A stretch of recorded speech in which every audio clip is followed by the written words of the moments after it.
ये शोर शराबा, ये गोलीबारी और ये जश्न मनाती हुई भीड़, ये तस्वीरें हैं सीरिया की, जहां विद्रोहियों ने अपना कब्जा जमा लिया है। सीरिया में 27 नवंबर को विद्रोहियों और सेना के बीच लड़ाई शुरू हुई थी, जिसके बाद विद्रोहियों ने एक एक कर शहरों को अपने कब्जे में लेना शुरू कर दिया था और 8 दिसंबर को विद्रोहियों ने सीरिया की राजधानी दमिश्क पर भी कब्जा कर 50 साल लंबे शासन का अंत कर दिया, जिसके कारण सीरिया के राष्ट्रपति बशर अल असद को अपना ही देश छोड़कर परिवार के साथ रूस भागना पड़ा, जहां उन्हें राष्ट्रपति व्लादिमीर पुतिन द्वारा असद और उनके परिवार को राजनीतिक शरण दी जा रही है।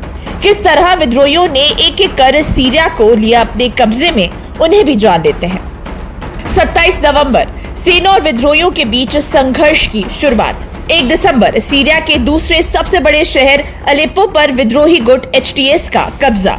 5 दिसंबर एचटीएस ने हमा शहर पर कब्जा किया। 6 दिसंबर दारा में स्थानीय विद्रोहियों ने किया कब्जा।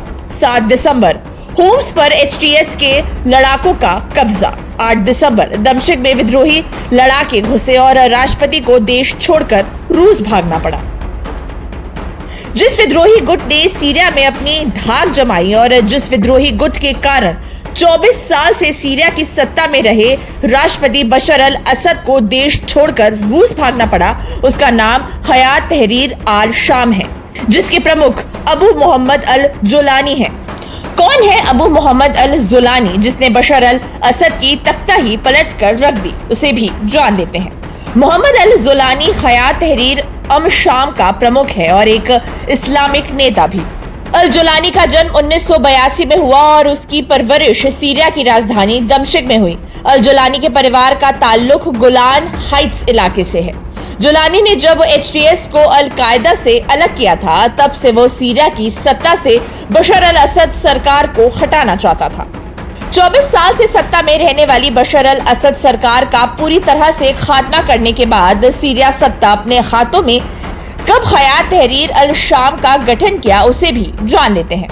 साल 2016 के बाद आतंकी संगठन अल कायदा से अलग होने के बाद किया गया इसका गठन। ये कभी आतंकी संगठन अल कायदा की शाखा रहा था। पश्चिमी देश एचटीएस को आतंकी संगठन मानते हैं। सीरिया की ऐसी हालत देखते हुए इजराइल ने मौके का फायदा उठाना शुरू कर दिया और धीरे धीरे घुसपैठ कर सीरिया के कुछ इलाकों को अपने कब्जे में ले लिया है। असद सरकार गिरने के बाद इजराइल ने 50 साल में पहली बार सीरिया बॉर्डर पार कर सेना भेजी। इजरायली सेना सीरिया के जिस इलाके में घुसी है वो डीमिलिटराइज्ड जोन है।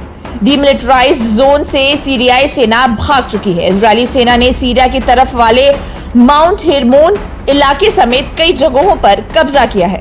1967 की 6 डे वॉर के दौरान इजराइल ने सीरिया के गोलान हाइट्स पर कब्जा किया था। इजराइल सीरिया के साथ 83 किलोमीटर की सीमा साझा करता है। आपको बता दें, सीरिया में साल 2011 में ही गृह युद्ध की शुरुआत हुई थी, जिसमें सीरिया की जनता ने 10 साल से सत्ता में रहे बशर अल असद सरकार के खिलाफ विरोध प्रदर्शन किया था। इस प्रदर्शन के बाद से ही सीरिया में फ्री सीरियन आर्मी के नाम से एक विद्रोही गुट बना। इस बीच आतंकवादी संगठन आईएसआईएस ने इसमें एंट्री ले ली। लगभग 1 दशक तक चले इस गृह युद्ध में 3 लाख से ज्यादा लोगों ने अपनी जान गंवाई और लाखों लोगों को विस्थापित होना पड़ा था।